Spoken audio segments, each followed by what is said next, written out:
نحمدہ ونصلی ونسلم علی رسولہ الکریم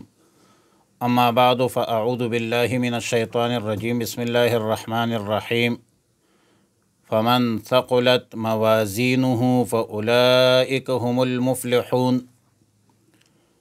پارہ نمبر 18 سورۃ المؤمنون، رکوع نمبر 6، آیات نمبر 102، 103، 104۔ مذکورہ آیتوں میں قیامت کے احوال اور حالات کا تذکرہ ہے، میزان عمل کا بیان ہے۔ بروز قیامت جس شخص کا میزان عمل نامہ اعمال کا پلہ بھاری ہوگا وہ کامیاب ہے، کامران ہے، فلاح پانے والا ہوگا، اور جس کا نیکیوں کا پلہ میزان عدل میں ہلکا رہے گا تو یہ وہ بدبخت لوگ ہیں جنہوں نے دنیا میں خود اپنے آپ کو نقصان پہنچایا ہے، بذات خود اپنا ہی نقصان کیا ہے، اور اب یہ لوگ منکرین مشرکین ہمیشہ کے لیے جہنم میں رہیں گے۔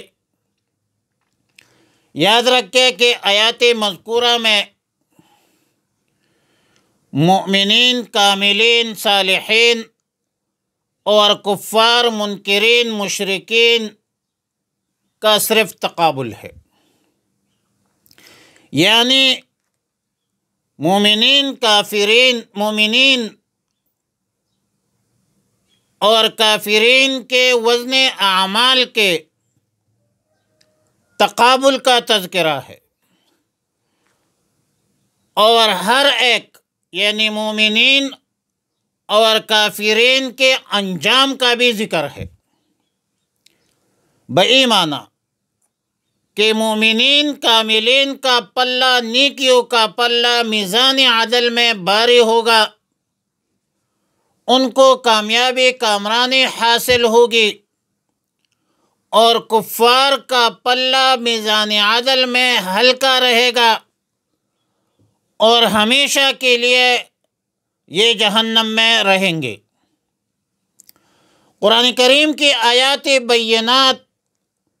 اور تصریحات سے یہ ثابت ہے کہ بروز قیامت مؤمنین کاملین کا پلہ بھاری ہوگا، سیئات اور معاصی کے پلے میں کوئی وزن نہیں ہوگا، اور کفار کا پلہ میزان عدل میں خفیف اور ہلکا ہوگا۔ مطلب یہ ہے کہ ان کے نیکیوں کے پلہ میں کوئی وزن ہی نہیں ہوگا، جیسا کہ قرآن کریم میں ہے فَلَا نُقِيمُ لَهُمْ يَوْمَ الْقِيَامَةِ وِزْرًا،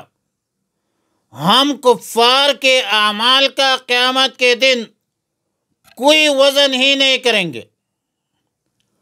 کوئی وزن ہی قائم نہیں کریں گے۔ اس کی وجہ ہے، اس کی وجہ یہ ہے کہ اعمال صالحہ کی قبولیت کے لیے شرط ایمان ہے۔ لَيْسَ الْبِرَّ أَن تُوَلُّوا وُجُوهَكُمْ قِبَلَ الْمَشْرِقِ وَالْمَغْرِبِ وَلَكِنَّ الْبِرَّ مَنْ آمَنَ بِاللَّهِ وَالْيَوْمِ الْآخِرِ۔ اعمال صالحہ کی قبولیت کی شرط ایمان ہے، اعمال ایمان میں داخل نہیں ہے، اور ایمان نہ ہونے کی وجہ سے میزان عدل میں ان کفار، مشرکین، منکرین کہ کوئی نیکی میزان عدل کے پلہ میں نہیں ہوگی۔ باقی رہا گناہگار مسلمانوں کا مسئلہ، جنہوں نے دنیا میں گناہوں کا ارتکاب کیا ہے، جن کے پلہ میں اعمال صالحہ بھی ہوں گے اور اعمال سیئہ بھی ہوں گے۔ قرآن کریم میں ہے خلطوا عملا صالحا وآخر سیئا، یعنی ایسے لوگ جن کے اعمال ملے جلے ہیں، اعمال صالحہ بھی ہے، اعمال سیئہ بھی ہے۔ ان کے متعلق سیدنا عبداللہ ابن عباس رضی اللہ تعالیٰ عنہما کا قول ہے کہ قیامت کے دن ان لوگوں کے اعمال کا حساب اس طرح ہوگا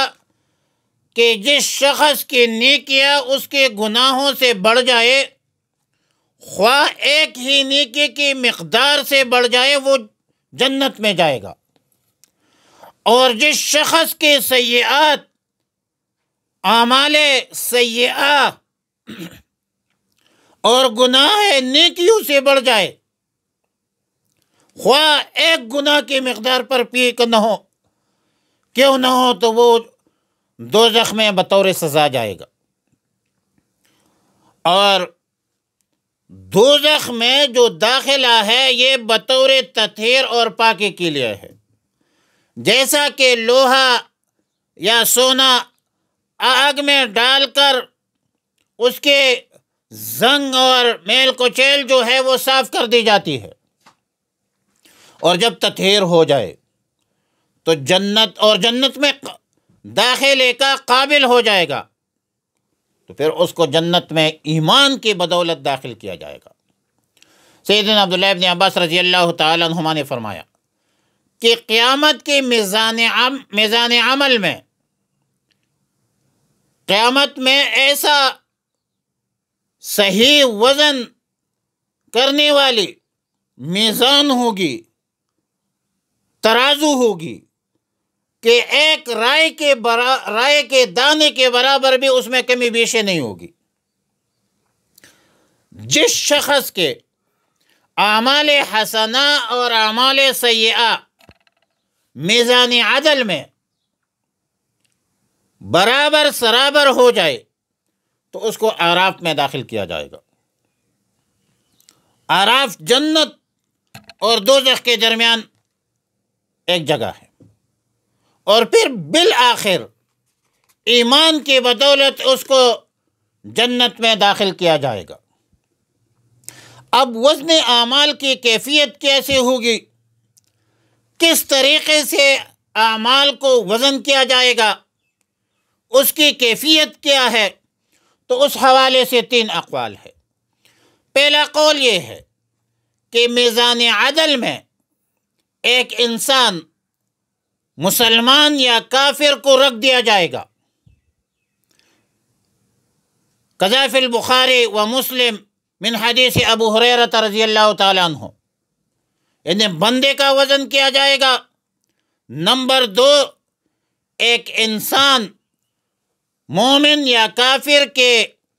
نام اعمال کو تولا جائے گا، کذا فی الترمذی وابن ماجہ وابن حبان عن عبداللہ ابن عمر رضی اللہ تعالیٰ عنہما اجمعین۔ تیسرا قول یہ ہے کہ ہر انسان کے اعمال جو دنیا میں کی ہے، ظاہر ہے کہ وہ بے جسم تھی، آراز تھی، تو محشر میں اس ان اعمال کو مجسم کر کے میزان عدل میں رکھ دیا جائے گا۔ کذا فی روایت، تینوں روایتوں میں کوئی تعارض نہیں ہے۔ جہاں تک آراز کے وزن کا تعلق ہے تو آج تو سائنس نے ثابت کیا کہ آراز جو ہے اس کی بھی وزن ہو سکتی ہے، جیسا کہ ہوا ہے، بخار ہے وغیرہ، اس کی وزن ابھی بھی ہو جاتی ہے۔ تو تینوں اقوال میں کوئی تعارض نہیں ہے کہ یا ایک انسان، پہلا قول انسان یا مسلمان ہے یا کافر ہے، جو بھی ہے اس کو رکھ دیا جائے گا، یا دوسرا قول یہ ہے کہ ایک انسان مومن یا کافر کے نام اعمال کو تولا جائے گا، اور تیسرا قول یہ ہے کہ ان کے اعمال کو تولا جائے گا، اگرچہ وہ عرض ہے اور عرض نہیں تولا جاتا، لیکن آج تو دنیا سائنس نے ثابت کر دیا کہ اعراض کی بھی وزن ہو سکتی ہے۔ وَهُمْ فِيهَا كَالِحُونَ، کالح لغت میں اس شخص کو کہا جاتا ہے جس کے دونوں ہونٹ اس کے دانتوں کو نہ چھپائے، ایک اوپر رہے اور ایک نیچے رہے اور دانت نکلے ہوئے نظر آئے، جو انتہائی بدصورتی کی صورت ہوتی ہے۔ جہنم میں جہنمی کا اوپر کا ہونٹ اوپر چڑھ جائے گا اور نیچے کا ہونٹ لٹک جائے گا، دانت کھلے ہوئے نظر آئیں گے، اور یہ اس طریقے سے یہ بدشکل اور بدصورت منکرین مشرکین کو جہنم میں ڈالا جائے گا۔ اعاذنا اللہ منہا، اللہ تعالی ہمیں حفاظت فرمائے۔ فمن ثقلت، پس جس کے باری ہوں گے موازینہ، نیکیوں کا پلہ، نیکیوں کا ترازو، ترازو کا وہ پلہ نیکیوں کا، فَأُولَئِكَ هُمُ الْمُفْلِحُونَ، یہی لوگ کامیاب ہوں گے۔ وَمَنْ خَفَّتْ، اور جس کے ہلکے ہوں گے موازینہ، نیکیوں کا پلہ، فَأُولَئِكَ الَّذِينَ، پس یہ وہ لوگ ہیں الَّذِينَ خَسِرُوا أَنفُسَهُمْ، جنہوں نے نقصان میں رکھا ہے اپنے آپ کو، فی جہنم، جہنم میں، خالدون، ہمیشہ رہیں گے۔ تلفح، جلس دے گی، وجوہہم النار، وجوہہم النار، وجوہہم النار، وجوہہم النار، ان کے چہروں کو آگ، تلفح، جلس دے گی، وجوہہم النار، ان کے چہرے کو آگ، وہم فیہا کالحون، اور وہ اس میں بدصورت ہوں گی۔ صلی اللہ علی النبی الامی الکریم وعلی آلہ وصحبہ اجمعین برحمتک یا ارحم الراحمین۔